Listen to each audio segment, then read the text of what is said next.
Jadi kalau saya ditanya, beliau Rasulullah bisa membaca atau menulis atau buta huruf apa tidak? Tidak. Beliau orang cerdas. Bagaimana mungkin menghafal setiap titik dan iota, setiap lengkungan huruf itu? Beliau hafal. Beliau hafal. Dan bayangkan lebih dari 6.000 ayat. Berapa huruf itu? Dan beliau dipercayakan itu. Beliau buta huruf enggak? Enggak lah. Orang beliau ucapkan, tapi menulis dan membaca tidak bisa. Beliau buta huruf enggak? Enggak lah. Orang beliau ucapkan, tapi menulis dan membaca tidak bisa. Haleluya, haleluya. Assalamualaikum warahmatullahi wabarakatuh. Salam Aki. Aku kabarkan Injil keselamatan. Bapak Ibu Nasi Tuhan, ketemu lagi dengan saya Evangelis Avraham Effendi Usman. Bagaimana kabar Bapak Ibu semua? Tentu luar biasa. Nah saudaraku, bagaimana tanggapan Bapak Ibu ketika melihat cuplikan video di awal tadi? Benar-benar lucu saudara ya, sangat lucu.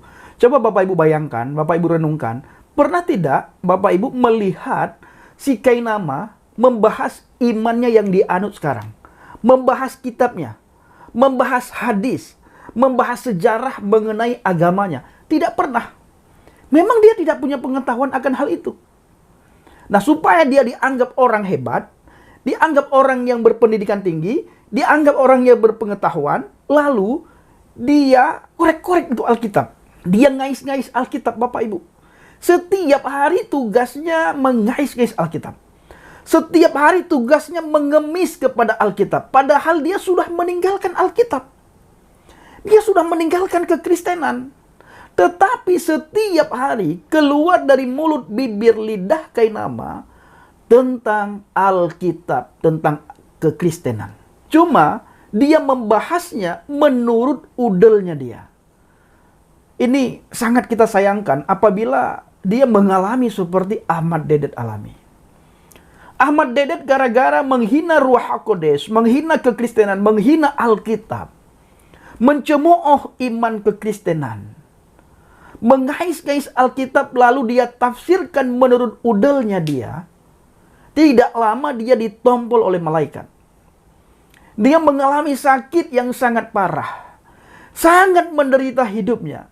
Dibawa ke semua rumah sakit, dipanggil dokter, dipanggil tabib. Tidak ada satupun dokter dan tabib yang bisa menyembuhkan sakitnya Ahmad Dedet. Jangan-jangan nanti Bapak Ibu, Kainama akan mengalami seperti yang dialami oleh Ahmad Dedet.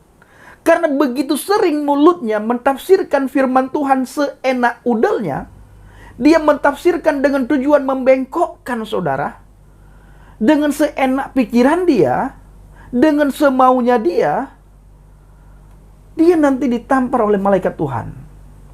Tidak ada obatnya. Habis biaya, habis waktu dia terbaring di rumah sakit atau terbaring di rumah tanpa bisa berbicara, tapi sudah tidak ada gunanya lagi. Belum lagi nanti saudara ditambahkan di hari akhirat nanti ketika dia meninggalkan dunia. Mungkin dia sudah putus asa saudara, karena dia ditetapkan sudah masuk neraka.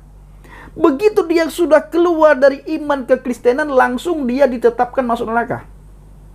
Benar-benar saudara, ini bukan kata saya, kata iman si Kainama. Benar-benar dia ditetapkan masuk neraka. Kalaupun dia bilang nanti akan dipisahkan orang yang bertakwa, apakah Kainama termasuk orang yang bertakwa? Bagaimana kita ketahui dia bertakwa? Atau bagaimana orang tersebut mengetahui kalau diri yang bertakwa? Setiap hari kerjaannya takiyah, takiyah, dan takiyah. Dia berkata apa tadi di cuplikan video tadi Bapak Ibu? Bukan buta huruf, tetapi tidak bisa membaca dan tidak bisa menulis. Tidak buta huruf, cuma tidak bisa membaca dan tidak bisa menulis, kata Kainama. Anak SD pun tahu. Anak sekolah minggu tahu. Yang tidak bisa membaca dan tidak bisa menulis itu adalah orang buta huruf. Nah, Kainama tadi apa kata dia, saudara? Jadi benar-benar kalau dilihat dari ciri-ciri orang munafik, dia ada salah satu ciri-ciri orang munafik, Bapak Ibu. Saudara tidak akan pernah menemukan si Kainama baca Al-Quran, tidak pernah. Dia belajar hadis, dia belajar berwudu, tidak pernah. Belajar tafsir Al-Quran, tidak pernah.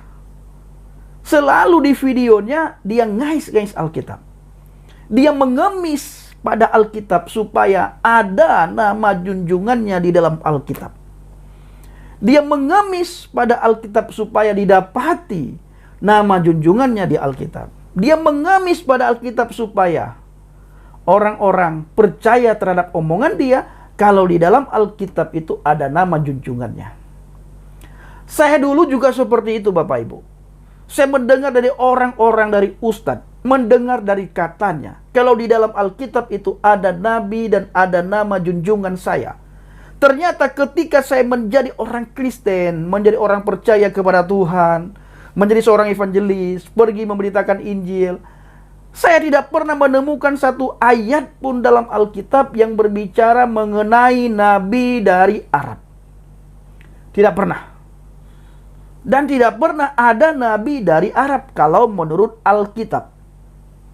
Jadi jangan diada-adakan. Nah, ini tugas Kainama biasa, Bapak Ibu. Tugas guru palsu, nabi palsu, pengajar palsu. Tugasnya seperti itu, menyesatkan orang-orang percaya. Nah, Bapak Ibu, kalau kita melihat dalam Injil Yohanes 8 ayat 12, di situ ditulis, maka Yesua berkata pula kepada orang banyak, katanya, akulah terang dunia. Barang siapa mengikut aku, ia tidak akan berjalan dalam kegelapan, melainkan ia akan mempunyai terang, saudaraku. Kita melihat Kainama, setelah dia meninggalkan terang, dipimpin hidupnya oleh kuasa kegelapan. Maka setiap hari kerjaannya takiyah demi agama. Bahkan oleh pengikutnya, oleh jemaahnya, oleh teman-temannya, dia dianggap ustadz, guru besar. Dipanggil ustadz, saudaraku. Padahal kerjaannya takiyah. Bahkan dia dianggap pahlawan Islam. Haleluya. Luar biasa Kainama ini. Bangkai. Kalau kata Pil Pahit, bangkai. Ya, kerjaan bangkai tiap hari mengais-ngais Alkitab. Mengais-ngais firman Tuhan. Memohon pada firman Tuhan, memohon pada orang Kristen supaya orang Kristen percaya bahwa ada nabi dia di dalam Alkitab. Padahal Alkitab kita sudah mengatakan setelah aku nantinya tidak ada lagi nabi. Yang ada nabi palsu, yang ada guru palsu, yang ada pengajar palsu. Jadi kita jangan mau disesatkan. Ingat, orang yang meninggalkan Yesus hidupnya dipimpin oleh kuasa kegelapan. Dan orang itu tidak lagi berada di dalam terang.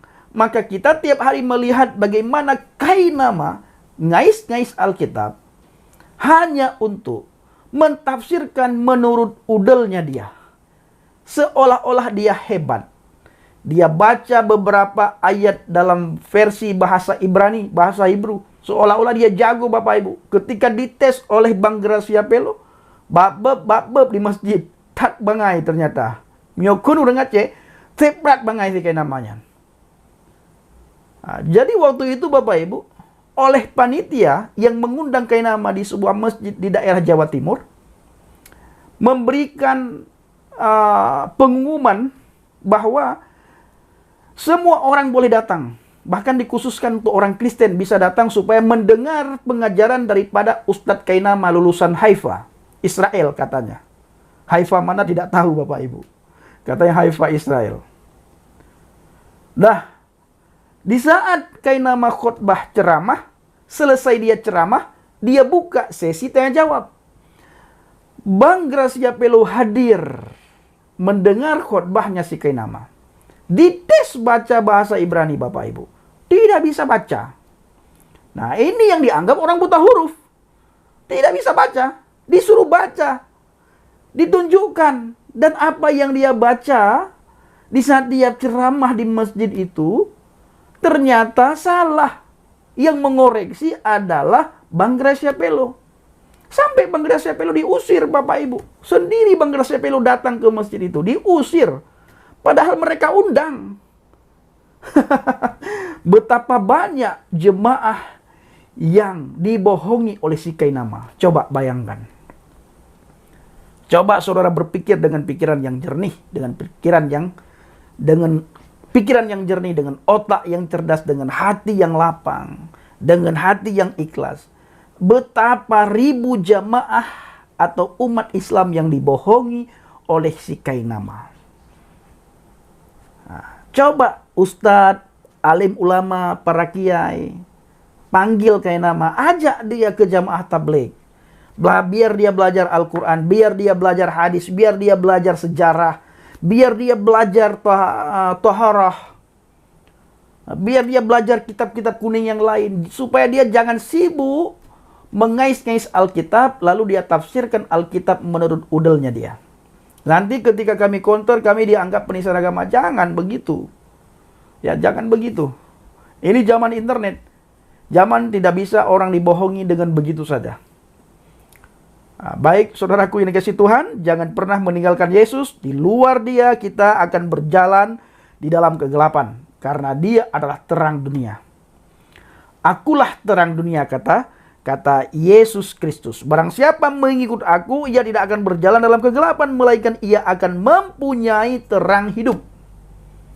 Begitu kita percaya kepada dia, langsung cahaya ilahi itu masuk dalam hati dan pikiran kita, menerangi langkah kita, saudaraku. Cahaya ilahi itu, nurun linnas itu, cahaya untuk manusia itu, menerangi hati dan pikiran kita dan menerangi langkah kita, menerangi jalan kita.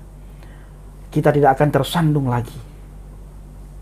Nah, maka dari itu, saudaraku, para pencinta Syiar Habaget, dan kepada saudara semuanya yang membenci Injil, ayo mulai pelan-pelan saudara buka pendengaran, buka hati, buka pikiran saudara. Saudara coba dengar apakah yang saya sampaikan benar atau salah. Saudara cross check ke Alkitab. Jangan takut untuk baca Alkitab. Anda dianggap murtad baca Alkitab? Tidak. Tidak murtad baca Alkitab. Justru kita menemukan terangnya Tuhan ketika kita baca Alkitab. Justru kita semakin tahu siapa sebenarnya yang dimaksud orang yang beriman. Siapa yang dimaksud orang yang bertakwa. Bagaimana cara kita menuju ke surga, diceritakan dengan begitu detail dalam Alkitab. Jangan saudara takut untuk membaca Alkitab. Jangan sungkan-sungkan untuk membaca Alkitab. Nah, baik saudaraku, kiranya video singkat ini bisa meneguhkan iman percaya kita kepada Tuhan. Shalom alaikum bishim Habasyah. Salam aki, aku kabarkan Injil keselamatan.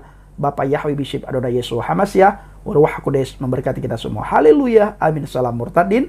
Saya mengucapkan terima kasih kepada Bapak Ibu yang selalu mendukung pelayanan Habaget, baik melalui doa, dana, motivasi maupun support saudara. Terus kulon doa dan bawa Habaget dalam doa syafaat saudara. Terima kasih.